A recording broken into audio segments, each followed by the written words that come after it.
वंदे मातरम। आप सभी का चर्चा एक खास में स्वागत है। मैं हूं परविंदर गोस्वामी, आप देख रहे हैं नेटवर्क 10। आज चर्चा एक खास में बात करेंगे यूपी के सीएम योगी आदित्यनाथ अपने कठिन फैसलों के लिए जाते रहे हैं। सीएम बनने के बाद योगी आदित्यनाथ लगातार चर्चाओं में हैं। इसकी वजह है उनके एक के बाद एक राज्य हित में लिए गए कठोर फैसले। अपना दायित्व संभालने के पहले दिन से ही वे एक्शन में रुके नहीं हैं। यूपी को अपराध मुक्त कराने के लिए उन्होंने बड़े कदम उठाए हैं। वास्तव में उनके हंटर ने अपना काम किया है, लेकिन उसके बाद भी उत्तर प्रदेश में बहुत कुछ घटनाएं लगातार हो रही हैं और ऐसा भी कहा जा रहा है कि यूपी के अंदर इस तरीके का वातावरण हमेशा बना रहता है कि जो अपराधी हैं वो कतई मानने को तैयार नहीं रहते। आखिर कैसे हो सुधार? क्या खाली किसी भी सरकार के एक्शन से सब कुछ सही हो जाएगा या जिम्मेदार और भी बहुत लोग हैं? उसी पर हमारी आज खास चर्चा है। उससे पहले देखिए खास रिपोर्ट। उत्तर प्रदेश के मुख्यमंत्री अपने कड़े फैसलों और पक्के इरादों के लिए जाने गए हैं। सत्ता संभालते समय योगी आदित्यनाथ के सामने कई तरह की चुनौतियां थी। सबसे बड़ी चुनौती कानून व्यवस्था को पटरी पर लाने की रही है। आपराधिक गतिविधियों के चलते राज्य का ठीक से विकास नहीं हो पाया। बाहुबली मुख्तार अंसारी के परिवार और करीबियों पर शिकंजा कसता रहा। मनचलों पर नियंत्रण करने के लिए एंटी रोमियो स्क्वाड बनाने के आदेश जारी किए गए। इस दल का उद्देश्य यूपी में स्कूलों और कॉलेजों के बाहर लड़कियों से छेड़छाड़ रोकना था। योगी सरकार का ही फैसला था कि महिलाओं और युवतियों और बच्चियों से छेड़खानी, दुर्व्यवहार, यौन अपराध करने वाले अपराधियों के चौराहे पर पोस्टर लगाए जाएं। सीएम योगी आदित्यनाथ के शासन में इलाहाबाद का नाम प्रयागराज किया गया। 13 नवंबर 2018 को कैबिनेट मीटिंग में फैजाबाद मंडल का नाम बदलकर अयोध्या मंडल और इलाहाबाद मंडल का नाम बदलकर प्रयागराज मंडल किए जाने के फैसले पर मुहर लगा दी गई। शहरों का नाम बदलने की आलोचना हुई, लेकिन इसकी परवाह नहीं की गई। योगी राज के अहम फैसलों में उपद्रवियों से क्षतिपूर्ति वसूलने के लिए अध्यादेश पारित किया गया। उपद्रवी इस मौके की तलाश में रहते हैं कि कहीं कोई आंदोलन, धरना प्रदर्शन के समय सरकारी संपत्तियों को नुकसान पहुंचाया जाए। इस तरह का अध्यादेश उनके ऊपर नकेल कसने के लिए लाया गया। योगी सरकार की ओर से राज्य में बिगड़ी कानून व्यवस्था और अपराधियों पर लगाम लगाने के लिए पुलिस को खुली छूट दी गई, जिसके बाद पूरे उत्तर प्रदेश में कई एनकाउंटर हुए। इनमें से कई एनकाउंटर पर सवाल भी खड़े हुए। सीएम योगी ने एक टीवी इंटरव्यू में साफ साफ कहा था, लोग अगर अपराध करेंगे तो ठोक दिए जाएंगे। योगी की दृढ़ता तब भी दिखी जब कानपुर में पुलिस कर्मियों पर हमला करवाने वाले विकास दुबे का साम्राज्य हमेशा हमेशा के लिए नेस्त नाबूद किया गया। आजम खान जैसे दिग्गज नेता को भी एक मामले में जेल की सलाखों के पीछे जाना पड़ा। सीएम योगी ने अपने हर फैसले में दृढ़ता दिखाई है। उन्होंने यह साबित करने की कोशिश की कि अगर सत्ता शासन चाहे तो हर चुनौती से पार पाया जा सकता है। यूपी में बहुत कुछ बदला तो है। Bureau report, network 10। और इसी पर हमारे साथ सभी खास मेहमान जुड़ चुके हैं। हमारे साथ धर्मवीर चौधरी जी हैं, प्रवक्ता हैं बीएसपी के। हमारे साथ विमल सिंह जी हैं, प्रवक्ता बीजेपी के। हमारे साथ रवि प्राशर जी हैं, वरिष्ठ पत्रकार हैं। हमारे साथ सूर्य कुमार शुक्ला जी हैं, पूर्व डीजी हैं उत्तर प्रदेश। और हमारे साथ सूरवीर सिंह भंडारी जी हैं, वरिष्ठ पत्रकार हैं, आप भी उत्तराखंड से। आप सभी लोगों का बहुत बहुत स्वागत है। सबसे पहले मैं रवि प्राशर जी आपके पास आना चाहूँगा कि जिस तरह उत्तर प्रदेश के अंदर अपराध एक चुनौती रही है, चाहे मुख्यमंत्री कोई भी हो, सरकारें कोई भी रही हो, लेकिन हमेशा यह कहा जाता रहा है कि यहाँ उत्तर प्रदेश में अपराधी हमेशा हावी रहे हैं। उसे लेकर बहुत सारी प्लानिंग भी होती है, बहुत सारे हम कहेंगे इनकाउंटर भी हुए हैं। और ऐसा नहीं है कि अब की बार ही ज़्यादा हो रहे हैं, हमेशा से ऐसा चलता है कि कैसे इस पर अंकुश लगे। लेकिन इस बार कुछ अलग तरीके के कदम भी उठाए गए। कैसे आप देखते हैं और कितनी बड़ी चुनौती अपराध के मामले में यूपी के सामने है? जी देखिए प्रवीण जी, सबसे पहली बात तो ये है कि अपराध विहीन यानी खलनायक विहीन समाज की कल्पना परिकल्पना असंभव है। समाज है तो उसमें अपराधी भी होंगे ही, आपराधिक मानसिकता के लोग भी होंगे, और इसीलिए तमाम सारा तंत्र, पुलिसिंग, आईपीसी, न्यायपालिका, तमाम सारे तंत्र बनाए गए हैं। और ये कोई नई चीज नहीं है। यूपी में क्योंकि जिले बहुत ज्यादा हैं, आबादी बहुत ज्यादा है, इस हिसाब से और मुझे कहीं ना कहीं एक बड़ी लीक से हटके मैं बात कहूंगा कि टीआरपी के मामले में, खासतौर पर इलेक्ट्रॉनिक मीडिया के मामले में अगर बात करें तो टीआरपी के मामले में यूपी का वेटेज दिल्ली और लखनऊ, दिल्ली और मुंबई के बाद ठीक ठाक वेटेज है। इसलिए अगर छोटा मोटा कोई अपराध भी होता है तो उसको टीवी चैनल बहुत बढ़ा चढ़ा करके एक तो दिखाते हैं। दूसरी बात क्या है कि यूपी की एनसीआर की जो सीमा दिल्ली से लगी हुई है, हमने देखा हाथरस में जिस तरह से एक साजिश रची गई दलित बनाम सवर्ण मुद्दा बनाने की, और पॉलिटिकल पार्टी के बड़े बड़े नेता, कांग्रेस के वामपंथी नेता दिल्ली की सीमाओं पर किस तरह से उन्होंने हंगामे हल्ले किए। तो कुल मिलाकर के अपराध का अगर आंकड़ा देखें तो एनसीआरबी का जो 2018 का आंकड़ा है उस हिसाब से डकैती के मामले यूपी में कम हुए हैं। महिला सशक्तिकरण की बात करें तो यकीनन ये 2018 के आंकड़े में बता रहा हूं, उसके बाद एनसीआरबी ने आंकड़े जारी नहीं किए हैं अभी तक। रेप के मामलों में 2018 इसलिए महत्वपूर्ण हो जाता है कि 2017 में योगी सरकार बनती है और एक साल बाद का आंकड़ा हमारे पास एनसीआरबी का है। रेप के मामलों में 7% की कमी आई है, बलवे के मामले 27% कम हुए हैं। तो यकीनी तौर पर और देखिए एक चीज और यहां ये कह देना महत्वपूर्ण होगा कि कोरोना काल चल रहा है, भारत में नहीं पूरी दुनिया में चल रहा है, और 18 मार्च को पिछले 2020 18 मार्च को योगी सरकार को 3 साल पूरे हुए थे, और उसके बाद से लगातार बंद, लॉकडाउन और तमाम सारे स्तरों पर ध्यान एकदम से सारी चीजें कोरोना महामारी के नियंत्रण की ओर लगा है। तो अगर हम मार्च 2018 तक की बात करें तो स्थितियों में बहुत ज्यादा सुधार हमको देखने को मिला। और एक बात और मैं कहना चाहूंगा कि देखिए विकास एक सतत अवधारणा होती है। ऐसा नहीं है कि मुलायम सिंह की सरकार रही हो, उनके बेटे की सरकार रही हो, बीएसपी की सरकारें रही हो, या उससे पहले करीब 4-5 दशक तक कांग्रेस की सरकारें रही हों, उन्होंने कुछ विकास के काम किए ही नहीं। लेकिन होता क्या है कि जो सरकार एक विजनरी अपने उन 5 सालों के लिए डिलीवर करने के लिए नहीं, अगले 2-3 दशक के लिए जो योजनाएं बनाती है, उस सरकार को हम विजनरी सरकार कहेंगे। और बहुत सारे जो मापदंड हैं विकास के, सामाजिक सद्भाव के, आपराधिक गतिविधियों में कमी के, उन तमाम आधारों पर अगर हम आंकें यूपी को, तो इस योगी सरकार के 3 साल के कार्यकाल के दौरान काफी कुछ ऐसा हुआ है जिस पर संतोष जताया जा सकता है। धर्मवीर चौधरी जी, अगर हम बात करें उत्तर प्रदेश की, जिस तरह रवि जी बता रहे हैं कि यहाँ बहुत बार घटनाओं को लेकर साजिशें भी होती हैं, सरकारें कोई भी हो, हम ये नहीं कह रहे कि वर्तमान सरकार या पूर्ववर्ती सरकार है, सब में ऐसी भी घटनाएं होती है कि कहीं ना कहीं किसी भी घटना को यहाँ मोड़ देने के लिए कुछ तत्व तत्पर रहते हैं। ऐसे में और एक बात और बड़ी महत्वपूर्ण बात रवि जी ने बोली है कि मीडिया में भी अगर कोई घटना यहाँ घट जाए तो उसे बढ़ा चढ़ाकर दिखाने की एक होड़ भी रहती है, क्योंकि बड़ा प्रदेश है और घटनाओं के लिए तो अब आप देखेंगे कि लगातार, क्योंकि वैसे भी हम यही कहेंगे कि एक छोटी सी घटना हो या बड़ी घटना हो, घटना तो घटना है। ऐसे में आप कैसे देखते हैं, क्योंकि आपकी भी सरकार रही है, तब भी कुछ व्यवस्थाएं उस तरीके की रही थी कि कानून व्यवस्था के ऊपर कहा जाता रहा है कि उत्तर प्रदेश की कानून व्यवस्था को कंट्रोल करने के लिए बहुत कड़े निर्णय लेने पड़ेंगे, क्योंकि यहां अगर आप देखें लगातार घटनाएं बढ़ती रहती है। मुझे लग रहा है कि उनको संपर्क नहीं हो पा रहा। आवाज आ रही है धर्मवीर जी? धर्मवीर जी आवाज आ रही है? नहीं, ये साउंड डिस्टर्ब आ रहा है भाई, डिस्टर्ब होके आ रहा भाई साहब जी। बिल्कुल, अभी साउंड को सही कराते हैं आपके।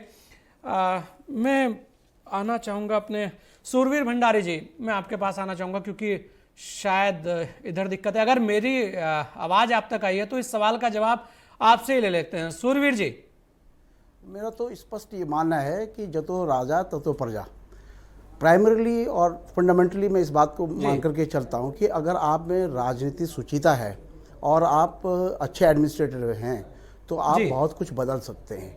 एक चीज़ तो ये बहुत साफ कह देना चाहता हूँ। दूसरी बात ये है कि उत्तर प्रदेश जैसे बड़े सूबे में राजकाज चलाना, और निश्चित रूप से जैसे रवि जी ने बताया कि ये तो हर सोसाइटी में, हर सेगमेंट में हर किस्म के लोग रहते हैं, लेकिन योगी जी के आने के बाद लगा कि उत्तर प्रदेश में अपराधों का ग्राफ निस्संदेह गिरा है, और उसके पीछे बहुत सारी चीज़ें हो सकती हैं। आपके पॉलिटिकल विल पावर है, आपका एडमिनिस्ट्रेशन किस तरह से काम कर रहा है, आप कितने सख्त हैं वैसे ही आपका एडमिनिस्ट्रेशन काम करेगा। अगर आप ठीक ठाक हैं, ठीक लोग हैं, आपका नेक्सस अगर अपराधियों से नहीं है, नेक्सस मतलब मेरे ख्याल सीधा सीधा आरोप नहीं लगा रहा हूँ मैं, लेकिन कुछ लोग होते हैं पॉलिटिकली जो लोग थोड़ा सा क्रिमिनल्स या क्रिमिनल बैकग्राउंड के लोगों को सपोर्ट करते हैं, ऐसे लोगों को अगर टॉप टू बॉटम अगर नहीं सपोर्ट मिलता है तो अपराध निश्चित रूप से गिरेगा। एक दूसरा बड़ा सेगमेंट ये है कि अगर देखिए अपराध तब बढ़ते हैं जब भुखमरी ज़्यादा होती है, जब लोगों की पर कैपिटा इनकम कम रहेगी, प्रति व्यक्ति आय कम रहेगी, लोग चोरी चकारी करना शुरू कर देते हैं, लोगों के हाथ में काम नहीं रहेगा, लोग बेरोजगार रहेंगे, युवाओं को काम नहीं मिलेगा, तो निस्संदेह वो जो चीज़ है वो अपराध की तरफ बढ़ेगी। लोग किसी न किसी तरह से अपनी रोजी रोटी चलाने के लिए ऐसे काम करते हैं। तो सरकार का लोक कल्याणकारी जो कंसेप्ट है, जो वेलफेयर स्टेट का कंसेप्ट है, उस कंसेप्ट को किसी भी सूबे के, किसी भी देश में वेलफेयर कंसेप्ट को लेकर के काम किया जाना चाहिए, और वो जिम्मेदारी उस सूबे के मुखिया की होती है, और वो किस तरह से अपने इंस्ट्रक्शंस देते हैं, किस तरह से वो डायरेक्शंस देते हैं, तब जा करके जो है अपराध पर नियंत्रण होता है। मुझे लगता है कि उत्तर प्रदेश में योगी जी के आने के बाद लगता है कि वहाँ पर एक एटमॉस्फेयर क्रिएट हुआ है, एक माहौल क्रिएट हुआ है इंडस्ट्रियलाइजेशन के लिए, उद्योगीकरण के लिए, या लोगों की प्रति व्यक्ति आय बढ़ी है। और साइमल्टेनियसली जो अभी बता रहे थे कि एंटी रोमियो चलाया था, वो हालांकि बहुत क्रिटिक्स में भी रहा, लेकिन उससे भी कंट्रोल हुआ। तो लोग डरते हैं, ऐसा नहीं कि क्रिमिनल लोग जो है क्राइम करते रहेंगे, लेकिन उनको जो बैक पीछे से सपोर्ट होता है वो सपोर्ट ना मिले, अगर समर्थन नहीं मिलेगा, उनको अगर हाशिए पे रख दिया जाएगा तो निस्संदेह ग्राफ गिरेगा, डिक्लाइन होगा। ये मेरे जी नहीं, बिल्कुल सूरवीर जी, बड़ी एक बात है, क्योंकि सपोर्ट ये शब्द भी बहुत बड़ा है, और राजनीतिक सपोर्ट के लिए तो उत्तर प्रदेश के अंदर क्या क्या नहीं हो जाता है ये तो सभी के सामने है। हमारे साथ सूर्य कुमार शुक्ला जी भी हैं। सूर्य कुमार जी, अगर आप देखें, सबसे अहम एक बात है उत्तर प्रदेश के अंदर जिस तरीके से आजकल कार्रवाई भी हो रही है, बहुत सारी चीज़ें भी है, लेकिन पुलिस के ऊपर हमेशा सवाल तब भी खड़े रहते हैं। तो कैसे देखते हैं आप, क्योंकि ये भी कहा जाता है कि पुलिस का और अपराधियों का गठजोड़ भी रहता है, ये भी कहा जाता है कि कई जगह पुलिस मनमानी भी कर देती है, ये भी कहा जाता है कि बहुत बार पुलिस कुछ कार्य ऐसे भी कर देती है शायद जिनकी सूचना ऊपर भी नहीं होती। ऐसे आरोप भी पुलिस के ऊपर लगते रहे हैं, लेकिन हम यही कहेंगे कि कैसे आप देखते हैं, और खासकर जब निर्णय सख्त हो तो पुलिस का रोल जो है बड़ा अहम हो जाता है। क्या कहना चाहेंगे आप, और अपराध और पुलिस का जो एक जो आपसी हम ये कहेंगे कि एक तालमेल भी है, और उस तालमेल के अलावा देखा जाए तो सारी जिम्मेदारी, क्योंकि नेता ने तो केवल एक डिसीजन लेना है, उसकी जो आगे की कार्रवाई है वो तो सब पुलिस ने ही करनी है। जी सूर्य कुमार जी। जी बस साहब, इसके बारे में ये कहूंगा कि दोनों तरह की स्थितियां होती हैं। कहीं कहीं पुलिस के कुछ कर्मचारी व्यक्तिगत लालच या किसी पर्सनल कारण से कभी कभी अपराधियों का साथ दे देते हैं, लेकिन ये बहुत अपवाद स्वरूप है, नंबर एक। नंबर दो, बहुत छिप कर ये काम करते हैं। विभाग के बड़े बड़े अधिकारियों से बचाकर लालच के कारण कभी कभी इस तरह की बातें करते हैं, लेकिन 99% लोग क्राइम का साथ नहीं देते। और जो लोग भी ये आरोप लगाते हैं कि पुलिस क्रिमिनल नेक्सस हो गई, उनसे ये पूछिएगा कि अगर क्रिमिनल नेक्सस हो जाती है तो कंट्रोल कौन करता है? अंत में वही पुलिस, उसी पुलिस के अधिकारी वही कंट्रोल करते हैं। और यहां तक करते हैं कि अगर कोई पुलिस गलत काम करता है, अपराधियों का साथ देता पाया जाता है और वो पकड़ जाता है, तो उसको भी जेल भेज देते हैं। आपने, ये कोई अपवाद स्वरूप नहीं है, और ये बहुत बड़ी बात है। आज स्थिति ये है कि आप सारी एजेंसी जो समाज की हैं भाई साहब, उनको गिन डालिए कि समाज कितना लड़ रहा है, समाज सेवी संस्थाएं कितनी लड़ रही हैं, पुलिस कितना लड़ रही है, न्यायपालिका कितनी लड़ रही है, सरकारी वकील कितना लड़ रहे हैं, जेल प्रशासन कितना सख्ती कर रहा है, तो आप पाएंगे कि इसमें कोई संदेह नहीं कि पुलिस ही सबसे ज्यादा अपराधियों को पर कार्रवाई कर रही है। गैंगस्टर एक्ट में उनकी संपत्तियां जब्त कर रही है, और गैंगस्टर एक्ट में उनको एनएसए लगा करके, गैंगस्टर एक्ट लगा के उनको लंबे समय तक जेल भिजवाने के लिए पैरवी करती है। अब आप दूसरी तरफ देखिएगा कि देखिए कौन कैसे छूटते हैं ये मुलजिम, कि गवाहों को पैसा देकर खरीद लेते हैं। तो अब इसमें स्वाभाविक है कि सुप्रीम कोर्ट तक से ये रूलिंग है कि पुलिस गवाह नहीं जबरदस्ती नहीं कर सकती कि तुम गवाही दो क्रिमिनल के खिलाफ या मुलजिम के खिलाफ। और ज्यादा और क्या कारण होता है कि न्यायालय से जमानत मिलती है। मैं पुलिस के अधिकारियों से वैसा बात करता हूं तो वो तो ये कहते हैं कि जैसे मेढक तौलने का काम होता है कि हम उनको गिरफ्तार करते हैं, जेल भेजते हैं और वहां से वो बड़ी जल्दी पैसा खर्च करके कई वकील खड़ा करके जमानत करा लेते हैं कि हम अब क्राइम नहीं करेंगे, पुलिस ने तो हमको झूठ फंसा दिया है। और ये कोई नहीं पूछता कि पुलिस अगर तुमको झूठ फंसा दी है तो तुमको वास्तव में कौन क्रिमिनल है, भाई उसको बता दो, तुम ही बता दो अगर जानते हो कि तुम नहीं हो। दूसरी बात कि पुलिस को भी आप देखेंगे कि तमाम मामलों में अदालत मुलजिमों को छोड़ तो देती है लेकिन ये आदेश नहीं करती कि अरे भाई सही मर्डरर को तो पकड़ के लाओ, सही लुटेरे को तो पकड़ के लाओ, ये नहीं है, ये नहीं कहते, क्योंकि वो जानते हैं, ज्यादातर वकील, ज्यादातर लोग ये बात जानते हैं कि हम संदेह का लाभ दे करके इन्हें छोड़ रहे हैं, लेकिन मुलजिम यही हैं, सबूत नहीं है। अच्छा ये भी है कि क्राइम कोई करता है तो सबके खोले में चौराहे में तो ज्यादातर करता नहीं है, 99% क्राइम सबूत को मिटाकर छिपाकर किए जाते हैं। तो ऐसे में ये कह देना कि पुलिस मिल गई, पुलिस बदल गई, पुलिस दबा गई, ये पूरी तरह सही नहीं है। ये व्यक्तिगत रूप से हो सकता है कोई पुलिस वाला ऐसा कर ले, लेकिन पुलिस एक संगठन के रूप में कभी ऐसा नहीं करती। संगठन के रूप में पुलिस ही सबसे बड़ी अपराधियों से लड़ने वाली संस्था है और पुलिस को उम्मीद रहती है कि बड़ा स्वर्ण काल होता है पुलिस के लिए जब शासन की ओर से भी ये आदेश हो जाता है कि अपराधियों पर सख्ती करो, अपराधियों का जो बदमाश बहुत बड़े माफिया इनकी संपत्ति जब्त करो और अपराधियों को जेल से निकलने न दो, इनकी पैरवी करके इनको जेल डाले रहो। और साथ ही ये भी आदेश होता है कि अगर कोई गोली चलाए तो इनकाउंटर करो। तो इस प्रकार का काम पुलिस के लिए भी बहुत आसान, क्योंकि आपने वो भी समय देखा कि जब पुलिस के जबरदस्ती करके दबाव डाल के थाने से लोग मुलजिम छुड़ा ले जाते हैं, और वो भी समय देखा जब अपराधी राजनीतिक दोस्ती करके सत्ता के गलियारों में घूमते हैं और यहाँ तक कि मंत्रियों, सत्ता के गलियारे और राजनीतिक संरक्षण, राजनीतिक दोस्ती, ये सब आजकल आम बात हो रखी है। और उसी की बात को करने में बहुत सारे लोग, बहुत सारी सरकारें, बहुत सारी पार्टियां एकदम पीछे हट जाती है और लगातार हर कोई कहता है कि हम अब की बार दागियों को टिकट नहीं देंगे, लेकिन जब लिस्ट आती है तो फिर उसके अंदर बहुत सारे दागी, वही चेहरे, वही सब कुछ, तो वो जो बयान होते हैं वो फिर एकदम पीछे चले जाते हैं। ऐसी हर बार की घटनाएं होती है और कहीं ना कहीं उन चीज़ों से फिर उन पुलिसकर्मियों का भी मोरल डाउन होता है कि जिसको कल तक वो पकड़ते घूम रहे थे, अगली बार उन्हें सैल्यूट भी करना पड़ सकता है। ये भी एक बहुत बड़ी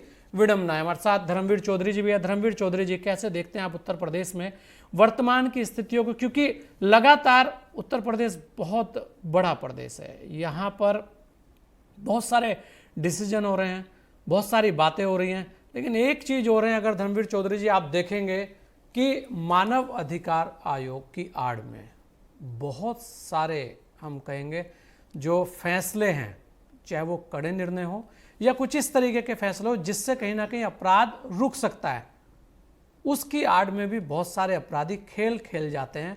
और एक बहुत सारे एनजीओ छोटे छोटे कुकुरमुत्तों की तरह निकल कर आते हैं और बहुत बड़ी बड़ी बातें कर जाते हैं, तब वो ये नहीं देखते कि वो अपराधी किस तरीके के अपराध कर रहा है और किस तरीके के अपराध में संलिप्त है। जी धर्मवीर चौधरी जी।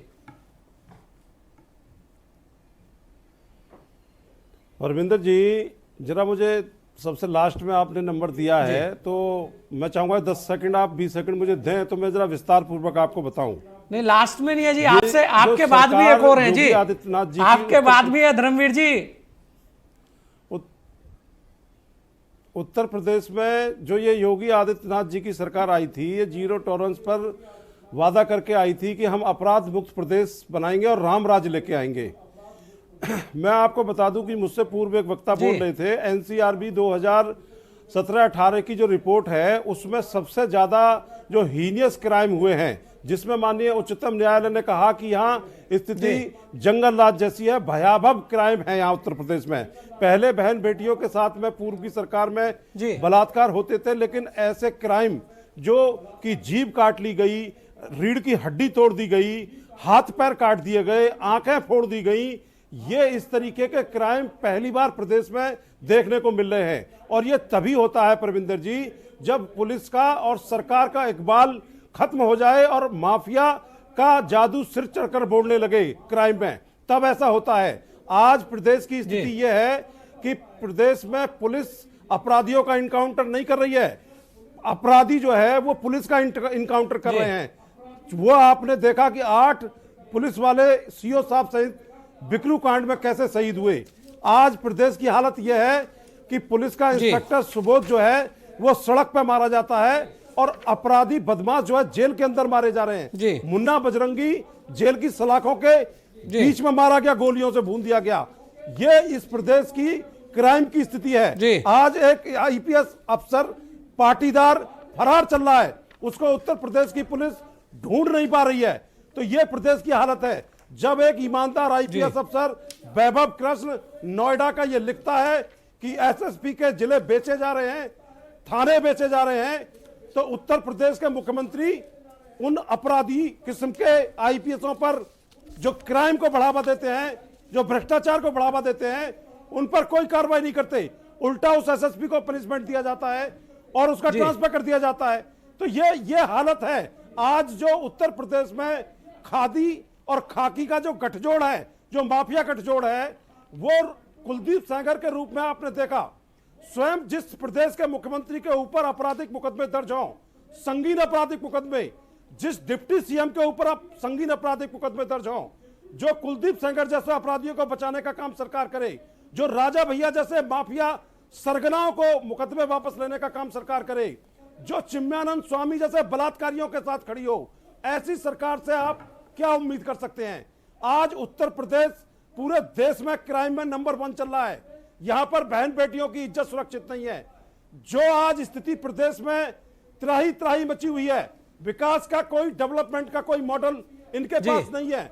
डबल इंजन की सरकार। अच्छा धर्मवीर जी, एक बात बता दीजिए, कोई सी एक सरकार का ऐसा नाम बताइए जरा। धर्मवीर जी, एक सवाल आप ही से ले रहा हूं क्योंकि आप बोल रहे हैं बहुत सारी चीजें।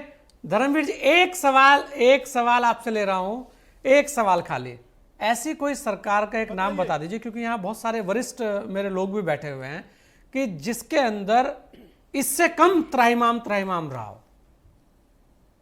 कोई एक सरकार का नाम जहां इस तरीके से बहुत सारी चीजें, बहुत सारे निर्णय उस तरीके के हुए हो। क्योंकि मेरे पास बहुत एक लंबी फेरिस्त है, कुछ बताएंगे तो ज्यादा अच्छे से, क्योंकि सब लोग सुन भी लेंगे। जी धर्मवीर जी। परविंदर जी, आप आदरणीय बहन कुमारी मायावती जी की सरकार की परफॉर्मेंस को देखिए। 70 सालों में आपको ऐसा रिकॉर्ड नहीं मिलेगा कि जो बदमाशी विधायक या मंत्री कर रहे थे, जो भ्रष्टाचार में किसी तरीके से लिप्त थे, आदरणीय बहन जी ने अपने निवास 5 कालिदास मार्ग पर बुला करके उनको गिरफ्तार करा के जेल भेजने का काम किया। कोई अपराध 1.5 लाख इनकाउंटर हमने किए, टिकट देने का काम भी उन्होंने किया था। धर्मवीर जी, बहुत सारी बातें हैं, अभी धीरे धीरे कर आपके सब सवालों का जवाब हम यहीं से लेंगे। हमारे साथ विमल भी हैं। विमल, क्या क्या कहना चाहेंगे आप? क्योंकि आरोप लगाना तो बड़ा आसान है, लेकिन बहुत सारी चीजें ऐसी हैं जो सामने, और कहीं ना कहीं कुछ निर्णयों को स्वीकार करना चाहिए, क्योंकि खासकर उन मामलों को जहां अपराध के संबंध में बात हो, क्योंकि कानून व्यवस्था दुरुस्त करने के लिए कुछ कड़े निर्णय लेने चाहिए और सभी को, चाहे पक्ष है या विपक्ष है, उसका साथ भी देना चाहिए। विमल जी। सिपाही से लेकर के मुख्यमंत्री तक मिलेगा। देखिए परविंदर जी, जब से योगी आदित्यनाथ जी उत्तर प्रदेश के मुख्यमंत्री हुए, उत्तर प्रदेश सबसे उत्तम प्रदेश बन। आपके पास दोबारा आऊंगा धर्मवीर जी। परविंदर जी, मैं बता देना चाहता हूं कि जब से योगी आदित्यनाथ जी उत्तर प्रदेश के मुख्यमंत्री हुए हैं, तब से उत्तर प्रदेश सबसे उत्तम प्रदेश बना है। हमारे मित्र बैठे हुए हैं धर्मवीर चौधरी जी, हमें जहां तक पता है कि हम और धर्मवीर चौधरी जी एनसीआरबी के रिपोर्ट में एक डिबेट पे बैठ चुके हैं। धर्मवीर जी, आपको बता देना चाहता हूं, 2017 की आप एनसीआरबी की रिपोर्ट देखें या 2018 की रिपोर्ट देखें। आप 2017 में तो उत्तर प्रदेश में भारतीय जनता पार्टी या योगी आदित्यनाथ जी के नेतृत्व में सरकार बनी थी। आप देख सकते हैं, आप रेप कांड हो या अपराध हो, सब में जो है घटोतरी आई है। मैं दूसरी बात में बता देना चाहता हूं, अभी हमारे मित्र धर्मवीर चौधरी जी बता रहे थे कि मायावती की सरकार में जो है अपराध कम हुआ है। अरे भाई, मुख्तार अंसारी जो है आप ही के पार्टी से है, पहले सपा में थे, अब बसपा में आ गए हैं। दूसरी चीज मैं बता देना चाहता हूं, अतुल राय जो है रेप कांड में जो है आज जेल के सलाखों में है। किसके पार्टी से है? आप ही के पार्टी से है, रेप कांड में अंदर है, वो घोसी से सांसद है। मैं आपको बता देना चाहता हूं परविंदर जी, उत्तर प्रदेश छोड़िए, हम इस नोएडा एनसीआर की बात कर रहे हैं। नोएडा एनसीआर में क्या होता था कि रात में 9 बजे के बाद लड़कियां तो छोड़िए, लड़के जो है 9 बजे के बाद जो है घबराते थे बाहर निकलने में। किसी का पर्स छीना जाता था, किसी का मोबाइल छीना जाता था। तो देखिए, आप अपराध के मामले में देखते हैं तो उत्तर प्रदेश में अपराध जो है घटोतरी हुआ है। मैं आप बता देना चाहता हूं, अभी उपचुनाव चल रहे हैं। उपचुनाव में, अरे धर्मवीर जी बात सुन लीजिए, उपचुनाव में देखिए सपा और बसपा जो है दागी उम्मीदवारों को उतारी है। आप देख लीजिए, सपा और बसपा के दागी उम्मीदवार उतरे हैं। आप किसकी बात करते हैं? हरशंकर तिवारी की बात करते हैं। आप किसकी बात करते हैं? विक्की यादव की बात करते हैं। आप किसकी बात कर रहे हैं? धर्मवीर चौधरी जी, जब से जो है भारतीय जनता पार्टी आई है तब से उत्तर प्रदेश में अपराध बहुत कम हुआ है। और माननीय मुख्यमंत्री जी ने, आपने देखा है, बहुत साहसी कदम उठाया है। माननीय मुख्यमंत्री जी के पिता का स्वर्गवास हो गया उत्तराखंड में। आपने देखा है कि कोरोना काल में राज्य योग के लिए उन्होंने अपना पितृ छोड़ दिया।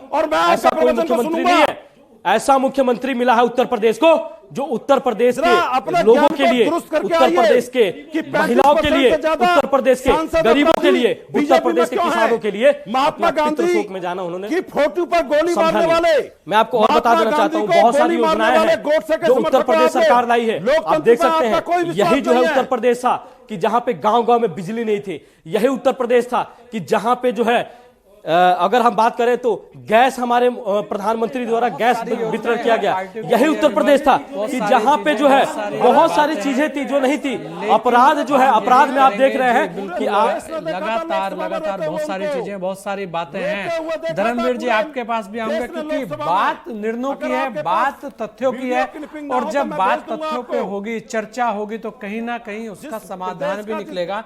और हम फिर कहेंगे कि जब बात अपराध पर हो तो कम से कम सभी को साथ आना चाहिए और ऐसे अपराधियों को उत्तर प्रदेश से भगा देना चाहिए जिनके ऊपर सैकड़ों केसेस हैं और उसके बाद भी वो यहां सत्ताओं के सुख भोगते हैं। जाइएगा नहीं, लेते एक छोटा सा ब्रेक, जल्द लौटेंगे आपके बीच।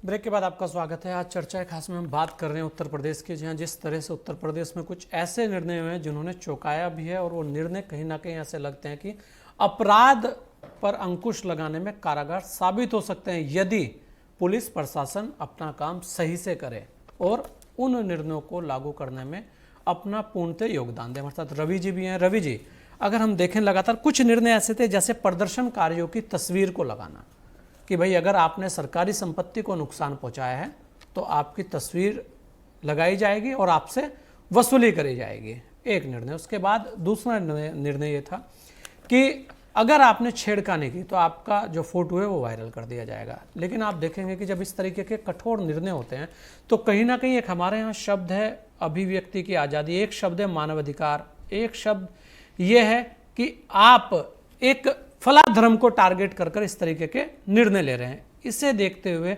बहुत सारी बार आप देखेंगे कि ऐसे कठोर निर्णय कहीं ना कहीं फिर वो एकदम बाहर हो जाते हैं और फिर उसी तरीके का चलन हो जाता है।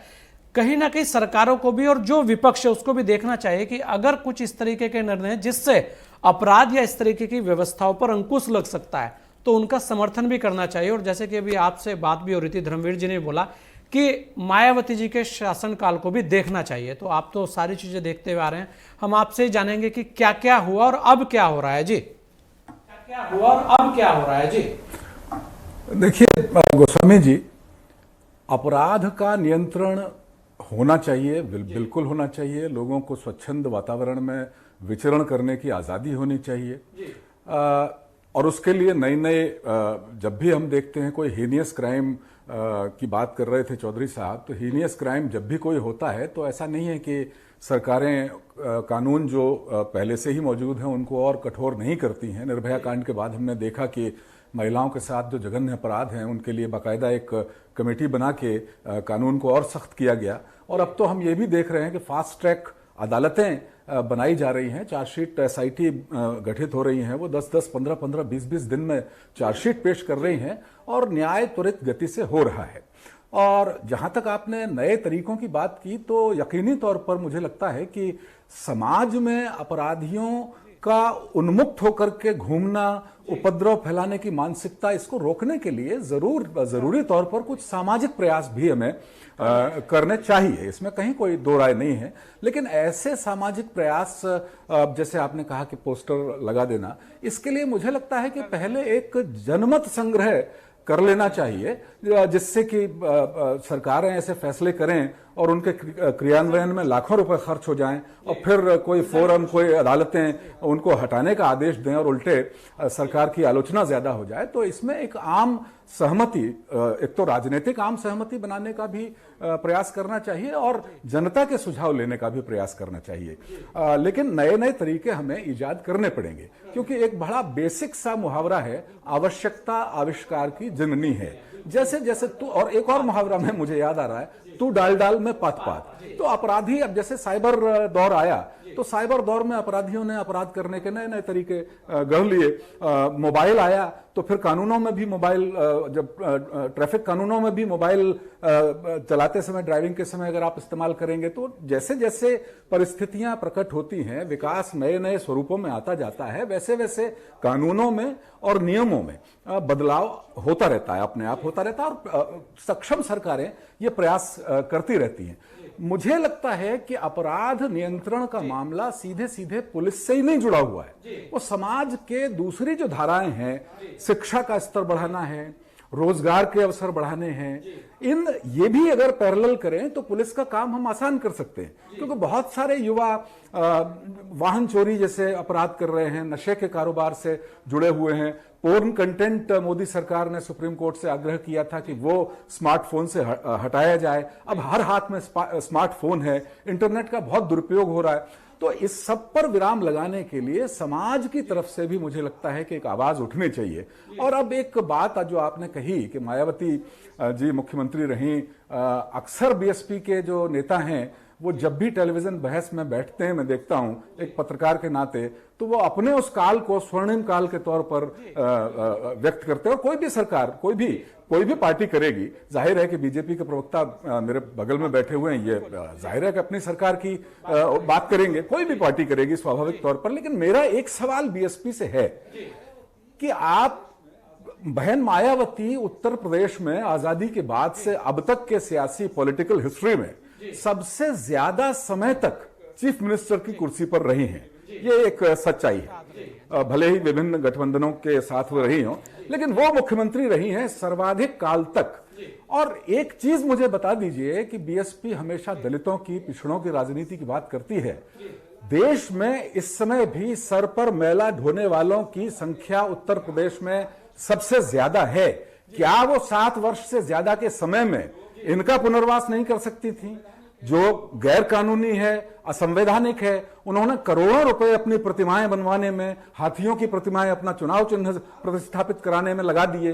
कुछ हजार परिवार, चंद हजार परिवारों का पुनर्वास क्या नहीं किया जा सकता था उन 7 वर्षों से ज्यादा के शासनकाल में? इसी तरह से समाजवादी पार्टी के कोई प्रवक्ता इस बहस में नहीं है, लेकिन चुनाव से ऐन पहले उन्होंने पूरे उत्तर प्रदेश में साइकिल ट्रैक बनवा करके जो अरबों करोड़ों रुपए मेरी जेब के, आम मतदाता की जेब के, टैक्स पेयर्स की जेब के जो खर्च किए, जो आज हम देख लें साइकिल ट्रैक का क्या स्थिति है। उन्होंने तो यहां तक किया कि जो राशन कार्ड जो बटन मिलने होते हैं लोगों को, उन पर अपनी तस्वीरें छपवा दी। तो हुआ क्या उसमें? जब योगी सरकार आ गई तो ऐसे सारे राशन कार्ड रद्दी की टोकरी में चले गए। तो इन प्रश्नों के जो बुनियादी प्रश्न है इन प्रश्नों की ओर हम झांकना कब शुरू करें? और कहीं ना कहीं चर्चाएं इन पर भी होनी चाहिए, क्योंकि हम जो चर्चाएं करते हैं हमें आदत पड़ गई है बहस को उस बहस के तरीके से करने की कि लड़ लें, लेकिन कभी भी जब तक आप उस चर्चा को एक सार्थक चर्चा के रूप में नहीं करेंगे तो समाधान शायद नहीं आ पाएगा। और कुछ क्वेश्चन सुन लेने चाहिए, शायद उनका समाधान आपके पास हो और वो आपको अच्छे लगें। तो कहीं ना कहीं बहुत सारी चीजें कहते हैं कि विपक्ष को भी सुनना चाहिए और जो कठोर बोलने वाले कुछ लोग होते हैं उनकी राय भी कभी कभी ले लेनी चाहिए। हमारे साथ डीजीपी साहब भी हैं। सूर्य कुमार जी, अगर हम बात करें, पुलिस के ऊपर बहुत सारी जिम्मेदारी होती है, पुलिस का बड़ा अहम रोल है। पुलिस की बात हम इसलिए भी कर रहे हैं क्योंकि लगातार ऐसा भी होता है कि पुलिस की जो समस्याएं हैं उनको सुनने के लिए कुछ नहीं होता, उनके लिए प्रयास नहीं होता, तब कहीं जाकर पुलिस के जो लोग हैं वो फिर अपनी मनमानी या कुछ उस तरीके की व्यवस्थाओं में लागू हो जाते हैं, अपने आप को इन्वॉल्व कर लेते हैं जो नहीं होनी चाहिए थी। ऐसा भी बहुत बार हुआ है कि बहुत सारी समस्याएं पुलिस वालों के सामने रहती हैं। उसके अलावा अगर आप देखें, एक बहुत ही महत्वपूर्ण बात में वो भी है, क्योंकि पुलिस के ऊपर जिम्मेदारी तो बहुत सारी डाल रखी है, सारी जिम्मेदारियां अपराध रोकेगी पुलिस, व्यवस्थाएं बनाएगी पुलिस, नेताओं के आगे पीछे रहेगी पुलिस, लेकिन जब पुलिस की जो हम कहेंगे समस्याओं से सुनेगा कौन? जैसे थानों के अंदर बहुत जगह व्यवस्थाएं नहीं हैं, जैसे कि जो घर हैं, आवास हैं, उनकी व्यवस्था ऐसी है कि वहां आम आदमी भी रहने को सोचता है कि यहां रहूं या ना रहूं, लेकिन वो बेचारे उसी में रहने को मजबूर होते हैं। ऐसा नहीं है कि फंड की कमी है, कोई दिक्कत नहीं है। जब इतने सारे जगह, अभी आपके सामने ही है, रवि जी ने बहुत सारे उदाहरण दिए, उनकी जगह अगर अच्छे अच्छे थाने, अच्छे अच्छे उनकी ग्रुप हाउसिंग करके सोसाइटियां दे दी जाती तो शायद उनका भी मनोबल बढ़ेगा, और जब उन्हें व्यवस्थाएं दुरुस्त मिलेगी तो क्यों वो किसी भी अन्य व्यवस्थाओं में अपने आप को इन्वॉल्व करेंगे?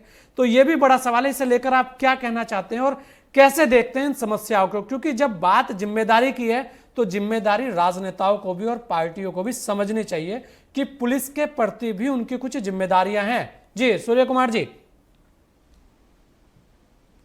जी भाई साहब, मैं दो बात के लिए आपको बधाई देना चाहता हूं। एक तो बहुत सोबर तरीके से आप जो डिबेट कराते हैं, ये मैंने कई चैनल अब तक देखे, लेकिन इतना सोबर तरीके से कोई भी दूसरा एंकर हमने नहीं पाया जो इतने सोबर तरीके से डिबेट कराता है। और मेरा ये मानना है कि जब सोबर तरीके से विचार विमर्श होता है तभी कुछ निष्कर्ष निकल पाता है, वरना लोग लड़ने लगते हैं और एक दूसरे पे आरोप प्रत्यारोप और कीचड़ उछाड़ने लगते हैं और उसका कोई निष्कर्ष नहीं निकलता, केवल लड़ाई लड़ाई होती है।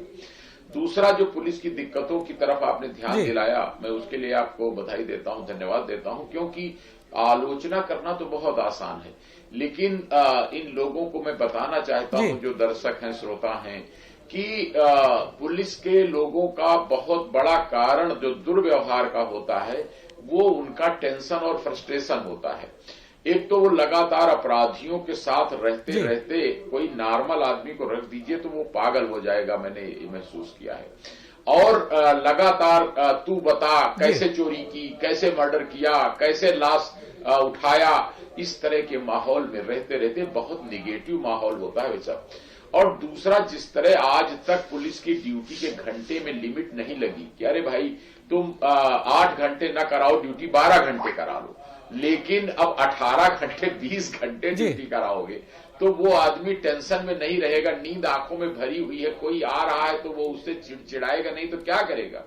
और दूसरा, जो अभी बहुत सुधार की तत्काल जरूरत है कि काम के घंटे के अलावा, अरे भाई कितने दिन आदमी काम करेगा, कभी हफ्ते में एक दिन उसको भी छुट्टी दे दो कि वो अपना काम निपटा ले, कोई वीकली ऑफ उसको भी कर दो, तो वो दोनों चीजें अभी तक नहीं हो पाई। सबसे बड़ा जो पुलिस का दर्द है, और जब मैं इनसे बात करता हूं तो कहते हैं कि सन 62 में मास्टर साहब प्राइमरी के हमसे 1 रुपया कम पाते थे और धीरे धीरे हमसे कई गुना ज्यादा तनख्वाहें हो गई, क्योंकि उनकी यूनियन है। हमारी कोई सुनने वाला नहीं है, क्योंकि हमारी एसोसिएशन नहीं है, हमारी यूनियन नहीं है, इसलिए हम लगातार केवल आलोचना और उपेक्षा प्रताड़ना के शिकार होते हैं। उसका रिएक्शन होता है कि वो भी अपने से जनता के प्रति, अपने से जिनसे कर सकते हैं वो भी दुर्व्यवहार करने लगते हैं। ये बड़ा दुर्भाग्यपूर्ण है, होना नहीं चाहिए। जी। अब अगली बात यूपी की लॉ एंड ऑर्डर के बारे में सिर्फ ये बताना चाहूंगा भाई साहब कि आप खुद सोचिए कि यूपी में बसों ट्रकों की लूट, जिसको पुलिस सबसे गंभीर अपराध मानती है, रोड होल्ड अप कहती है, वो कितने हो रहे हैं? कहीं आपने सुना कि हाँ भाई फला जगह बसें लूट रही, ट्रेन लूट रही हैं? नंबर 2, क्या डकैती और मर्डर जो प्रमुख अपराध हम लोगों के कार्यकाल में हुआ करता था, उसमें लगातार कमी नहीं आ रही है? लगातार कमी। नंबर 3 कि क्या पहले के मुकाबले 112 नंबर की गाड़ियां हजारों नहीं लाखों लोगों की कॉल पर प्रतिदिन पहुंचकर सुलह समझौता नहीं करा रही है? नंबर 4, क्या जो अपराधियों की मनोबल तोड़ने के लिए माफियाओं की बिल्डिंगें तोड़ी जा रही, क्या ये समाज में कॉन्फिडेंस बिल्डिंग एक्सरसाइज नहीं है? क्या इसमें कोई शक है? अपराधियों की संपत्ति का जब्तीकरण जो हो रहा है, इसमें क्यों नहीं सबको साथ देना चाहिए ताकि जो दूसरों का लूट करके घर भरे हैं उसको जब्त कर लिया जाए? और जो दंगे की इतनी बड़ी समस्या यूपी में रहती थी, सांप्रदायिक दंगे, जाति दंगे, उसमें अगर पोस्टरीकरण का कानून बना है तो क्यों नहीं समाज को इसमें साथ देना चाहिए? इसमें कहां से शंका नजर आ रही है? या छेड़खानी रोकने के लिए अगर सरकार मजनू स्क्वाड बनाती है, मजनू दस्ते बनाती है पकड़ने के लिए, तो इसमें कौन सी दिक्कत है? इसमें क्या बुराई है? अगर एक चीज कहूंगा, त्वरित न्याय की बात अभी एक भाई साहब कह रहे थे, मैंने भी महसूस किया कि पहले की अपेक्षा अब जिला अदालतें जल्दी फैसला दे रही हैं, लेकिन फिर अब जो महसूस कर रहा हूं कि फंस कहां रहा है कि अपराधी हाई कोर्ट में दरखास्त डाल देते हैं अपील, और उसके बाद फिर जमानत करा के घूमने लगते हैं। यानी कि अब बॉटलनेक हाई कोर्ट पहुंच गई है जी। और तीसरा कि समाज में उस तरह से बहिष्कार करने की जो टेंडेंसी, जो बात आप कह रहे थे कि अपराधियों को मनोबल तोड़ने के लिए समाज को भी, आप देख रहा हूं तमाम मीडिया के चैनल, वो जो दंगा में मुलजिम हैं, गिरफ्तार हुए हैं, जिनमें आगजनी हुई है, जिनमें पथराव हुआ है, उनको पकड़ करके उनको ला करके टीवी डिबेट में बैठा रहे हैं। अब बताइए कि टीवी डिबेट में बैठ के आप अपराधियों का, मुलजिमों का महिमा मंडन करेंगे और उसके बाद फिर आप उम्मीद करेंगे समाज में अपराध नियंत्रण हो जाए? बिल्कुल, यही सूर्य कुमार शुक्ला जी, ये एक और बहुत बड़ी बात आपने की है, क्योंकि लगातार ऐसा होता है कि जो लोग इस तरीके की बदतमीजी करते हैं, जो लोग इस तरीके की बातें कर देते हैं, फिर उसको जातिगत धर्म के अनुसार उसका सम्मान बढ़ाने के लिए बहुत सारे राजनेता, राजनीतिक पार्टियां खड़े हो जाते हैं। ये भी एक बड़ी समस्या है, और इसको तो खुद ही राजनेताओं को, पार्टियों को सोचना चाहिए कि किस दिशा में वो लेके जाना चाहते हैं। सुरवीर जी, अगर हम बात करें सुरवीर जी, अपराध और रोजगार, ये दोनों एक दूसरे के साथ समानांतर चलते हैं, कैसे देखते हैं आप? क्योंकि उत्तर प्रदेश बहुत बड़ा है, और मैं तो कहूँगा उत्तर प्रदेश की अगर पूरे भारत की हम बात करें तो बहुत सारे अपराध शायद इस वजह से भी है कि जो रोजगार की बात है, जो आज जिसकी एक शुरुआत ये कह के की जा रही है कि भाई हमें सेल्फ मेड और आत्मनिर्भर कुछ ना कुछ नई नई चीजें करनी चाहिए, कुछ ना कुछ नए रोजगार जो अपने आप कर सकते हैं करने चाहिए, उसको लेकर भी हैं। कैसे देखते हैं आप दोनों चीजों को? जी सूरवीर जी। प्रवीण जी, मैंने स्टार्टिंग में यही कहा था कि अगर आप रोजगार देंगे, खाली हाथों को अगर काम देंगे, तो निस्संदेह अपराध नीचे जाएगा, डिक्लाइन होगा, इसमें कोई दो राय नहीं। हर पैनलिस्ट जो यहाँ पर बैठे हुए हैं पैनल में, वो इस बात को मानेंगे शायद। और यही एक चीज़ है कि अगर आप खाली हाथों को रोजगार देंगे तो अपराध नीचे आएगा। दूसरी चीज़, जब अभी मैं किसी पार्टी का स्पोक्समैन तो नहीं हूँ, एज ए लेमैन यहाँ पर आया हूँ, तो मुझे लग रहा है, मुझे ये महसूस हो रहा है कि जो उत्तर प्रदेश की आज की स्थिति है, जिस तरह से वोकल फॉर लोकल का चला है, और अभी हाल ही में कुछ समय पहले योगी आदित्यनाथ जी ने कहा कि हर डिस्ट्रिक्ट जो है एक प्रोडक्ट करेगा, और उसका वो अपने को एक तरह से वही डिस्ट्रिक्ट उसका ब्रांड एम्बेसडर भी होगा। तो लोकल मेड जो चीज़ें बनेंगी, एक तो उससे आपका एम्प्लॉयमेंट जनरेट होगा, और एम्प्लॉयमेंट जनरेट होगा तो मैक्सिमम लोग उसमें इंगेज रहेंगे, सबके जेब में कुछ ना कुछ पैसा जाएगा, तो अपराध की तरफ जा ही नहीं सकता है। ये तो बहुत ही प्रिंसिपल है, मतलब बहुत ही एक छोटी सी चीज़ है, बहुत छोटा सा एक उदाहरण है कि अगर मैं हूँ, मुझे ठीक ठाक से खाने पीने के लिए मिलेगा, तो आदमी कोई इधर उधर नहीं झाँकेगा, चोरी चकारी नहीं करेगा। अपराध, बड़े अपराध होंगे तो बात ही सोच ही नहीं सकता है।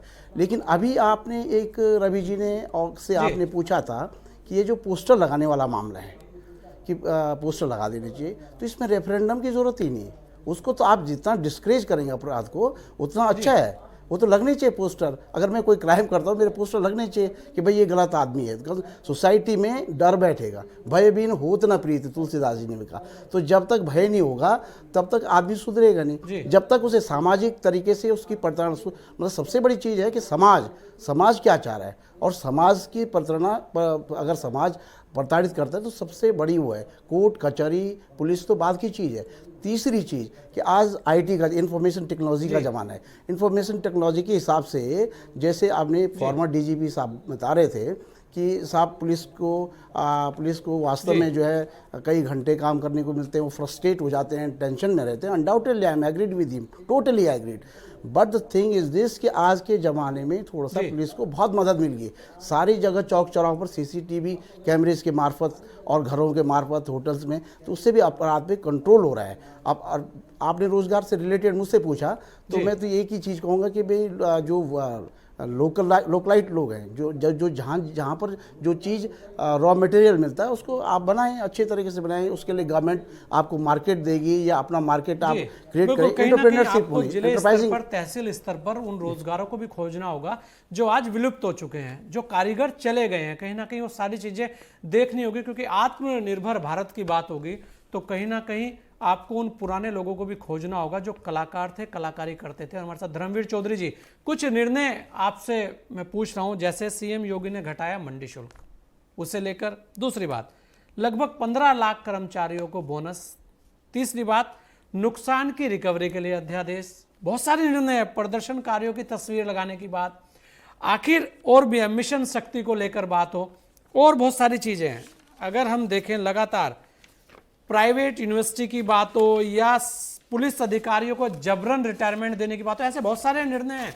आखिर क्यों कुछ निर्णय जो आपको लगते हैं कि वास्तव में वो जनता के हित के निर्णय हैं, उन्हें लेकर भी बहुत बार विपक्ष के बयान नहीं आते, जो कहीं ना कहीं दर्शाते हैं कि आप खुद उन चीजों का समर्थन नहीं कर रहे जिससे अपराध रुकेगा। तो फिर अपराधी को तो चाहिए यही है, उनको तो राजनीतिक संरक्षण इसी तरीके का चाहिए होता है। धर्मवीर जी। परविंदर जी देखिए, ये बीजेपी और आरएसएस का डीएनए है। दंगा, हिंदू मुस्लिम, गाय गोबर, ये कानून से प्रदेश और देश को नहीं चलाते हैं। यहाँ पर पावर सेंटर दो है उत्तर प्रदेश में, एक आरएसएस और एक बाबा योगी आदित्यनाथ। योगी आदित्यनाथ उस एजेंडे को चलाते हैं जिसको आरएसएस वाले कहते हैं कि इसको आगे करिए, तभी ये सिलेक्टिव कार्रवाई एक जाति धर्म के लोगों के ऊपर कर रहे हैं। और प्रदेश के अंदर जो भी आपने भी मुझे बताए, यहाँ पर झूठ की पटरियों पर जुमलों की ट्रेन दौड़ रही है। ये जो डबल इंजन की सरकार है, इसने कहा था कि हम किसानों की आय को दोगुना करेंगे, क्या इन्होंने किया? इन्होंने कहा था कि हम 2 करोड़ लोगों को रोजगार देंगे, क्या इन्होंने दिया? इन्होंने कहा था कि बेटी बचाओ बेटी पढ़ाओ का नारा देंगे, क्या बेटियां इनके राज में सुरक्षित हैं? इन्होंने कहा था कि हम नौकरी रोजगार देंगे युवाओं को। 4.5 लाख से ज्यादा आज उत्तर प्रदेश में खाली जगह पड़ी हुई है। योगी आदित्यनाथ क्यों नहीं उनको भरते हैं? तो ये जुमलों की सरकार है, ये झूठी सरकार है। आज प्रदेश में अगर बीजेपी है तो गुंडा राज है, आज प्रदेश में बीजेपी है तो महंगाई है। ये कह रहे थे हम तेल सस्ता कर देंगे, क्या तेल सस्ता किया? टमाटर 80 रुपए किलो बिक रहा है, आलू 50 रुपए किलो बिक रहा है, और कौन खा रहा है? ये जो नया बिल लेके आए हैं, इन्होंने कह दिया कि आप जितना भंडारण कर सकते हो करो। आलू वहां से क्या रेट उठ रहा है और बाजार में हमको आज क्या रेट मिल रहा है? तो ये प्रदेश में बीजेपी की सरकार, चाहे वो लॉ एंड ऑर्डर हो, चाहे वो विकास का मॉडल हो, और चाहे वो आम जन की समस्याएं हो, चाहे वो कोरोना काल हो, इसको किसी चीज की नहीं पड़ी है। मजदूर मरते हो मर जाएं, नौजवान मरते हो मर जाएं, बेरोजगार मरते हो मर जाएं, इनको कोई मतलब नहीं है। ये इनके पास में मास्टर कार्ड है हिंदू मुस्लिम का, ये उसको चला देंगे, ये दिखाने के लिए एक बुलडोजर समाधान क्या है? धर्मवीर जी, सवाल तो बहुत उठा दिए, एक समाधान भी बता दीजिए, कुछ तो बताइए। कौन जाके टमाटर और आलू सस्ता कराए, ये समाधान भी कुछ बताएंगे? जी धर्मवीर जी, आज समाधान पे भी बात हो जाए थोड़ी सी। जी, चले जो पार्टी संविधान से चले, जो कानून से प्रदेश को चलाए, वो समाधान दे सकती है। ये समाधान क्या देंगे? इनके पास कोई समाधान नहीं है। इनका समाधान है कि इनका बुरिया बिस्तर जनता 2022 में बांधे और यहां पर कानून का राज कानून के द्वारा चले, और वो संभव होगा आदरणीय बहन कुमारी मायावती जी के शासन में, उससे पहले नहीं होगा। योगी जी के बस की बात जी। नहीं है, क्योंकि ये तो कोई अपराधियों को समाधान, महीनों कोई मदद करते सुझाव हैं। आज ये फूलमाला धर्मवीर चढ़ाते चौधरी हैं। जी देंगे इनका नहीं, क्योंकि सांसद समय जो कम है धर्मवीर वो जी बीजेपी के और विमल, विधायक को क्योंकि 2 मिनट में अपनी बात कलेक्टर में रखेंगे। विमल जूतों बहुत से सारी पीटता चीजें है। उठाई हैं। आज तो धर्मवीर जी समाधान देने के मूड में नहीं दिख रहे हैं, तो कैसे आप देखते हैं वर्तमान की चीजों को? जी देखिए गोस्वामी जी, मैं आपको बता दूं, धर्मवीर चौधरी जी बता रहे हैं कि किसानों के लिए हमने क्या किया। प्रदेश की जनता लाएगी धर्मवीर जी 2022 किसानों में। के लिए हमने वो 6,000 जो समाधान है है। प्रत्येक साल 6,000 रुपए हम जो 65 इनके बच्चे मर गए गोरखपुर किसानों में। के कार्ड ये में क्या डाल रहे हैं, समाधान किसान देंगे? क्रेडिट कार्ड में डाल रहे हैं। कोरोना के उन्होंने आई बोला नहीं कि नौकरी और आप कहाँ दे रहे हैं, तो हम ब्लैक कार्ड चालू आत्मनिर्भर हो के गया। तहत अभी हम नौकरी दे वैक्सीन रहे आई नहीं, हैं। ये आपने फ्री देखा बांट था रहे कि बिहार में। वाराणसी साड़ियां ये जो क्या है वो समाधान लुप्त देंगे? हो गई थी, आपने देखा था। लेकिन फिर वही वाराणसी साड़ियां जो है अब धीरे धीरे मार्केट में आ रही हैं, क्योंकि लोग जो है आत्मनिर्भर के तहत अपना कार्य स्टार्ट कर रहा है। लोग मुद्रा लोन के तहत पैसा पा रहा है और अपना कार्य स्टार्ट कर रहा है। लोगों तक जो है साड़ियां पहुंच रही हैं और लोग उसको पहन रहे हैं। दूसरी चीज इन्होंने कहा कि योगी जी ने कहा था कि योगी जी ने जो है नौकरी जो है अभी तक निकाला नहीं। मैं बता देना चाहता हूं कि माननीय मुख्यमंत्री जी ने कहा है कि 6 महीनों के अंदर जो रिक्त भर्तियां हैं उनको निकाल दी जाएगी और उनको जल्द से जल्द करवा दिया जाएगा। इन्होंने बात किया कि प्रदर्शनकारी वाला, मैं आपको बता देना चाहता हूं, बहुत अच्छा निर्णय था माननीय मुख्यमंत्री जी का पोस्टर लगाना। क्योंकि देखिए हम भी हैं, अगर हम अपराध कर रहे हैं तो हमारा पोस्टर लगना चाहिए बीच बचाव में, क्योंकि बीच चौराहे पे लगना चाहिए, क्योंकि भाई लोग हमको देखे तो कि हम क्या कार्य कर रहे हैं। दूसरी चीज देखिए, इंडिया एक डेमोक्रेटिक कंट्री है, सबका अधिकार है भाई कि हम जो है योजनाओं का हम विरोध कर सकते हैं। जो भी पार्टी, जो भी सरकार है, जो भी योजना निकाल रही है उसका हम विरोध कर सकते हैं। लेकिन आप जो है इतना विरोध मत करिए जिससे सरकारी संपत्ति का जो है नुकसान हो। जिस प्रकार आपने देखा कि लोग जो है लगभग शाहीन बाग में कितने 1.5 महीने से जो है लोग सड़कों पे बैठे हुए थे, तो उसमें क्या हुआ, किसका नुकसान हुआ? हमारी माता उसमें नुकसान हुआ वो आता है। बच्चों का, जो स्कूल जाते थे शाहीन बाग होके नोएडा, जो लोग जाते थे नोएडा से जॉब करने, लोग दिल्ली जाते थे, या दिल्ली से जॉब करने जो लोग नोएडा आते थे, उनको 2 किलो लगभग 30-35 किलोमीटर जो है वो ऐसा होता है। ऐसे निर्णय होते हैं, उन निर्णयों पर जो खासकर अपराधियों के संबंध में लिए जाते हैं, उसमें कहीं ना कहीं विपक्ष को सुझाव भी देने चाहिए, राय भी देनी चाहिए और समर्थन भी करना चाहिए, विपक्ष में कोई भी हो। आप सभी लोगों का बहुत बहुत धन्यवाद, आपने अपना कीमती समय हमें दिया। यूपी के मुख्यमंत्री योगी आदित्यनाथ ने कुर्सी संभालने के बाद कई बड़े फैसलों से चौंकाया, खासकर प्रदेश को भयमुक्त करने की उनकी मुहिम की कहीं ना कहीं सराहना भी की जानी चाहिए। यूपी में यह काम आसान नहीं था, यहाँ बाहुबलियों से लेकर दबंगों से जूझना बड़ा कठिन काम है, लेकिन जिस तरह से ताबड़तोड़ निर्णय लिए गए हैं वो कहीं ना कहीं ये दिखाते हैं कि अब अपराधी वास्तव में जेल में होंगे। तो आज चर्चाएं खास में इतना ही, दीजिए मुझे इजाजत। जय हिंद।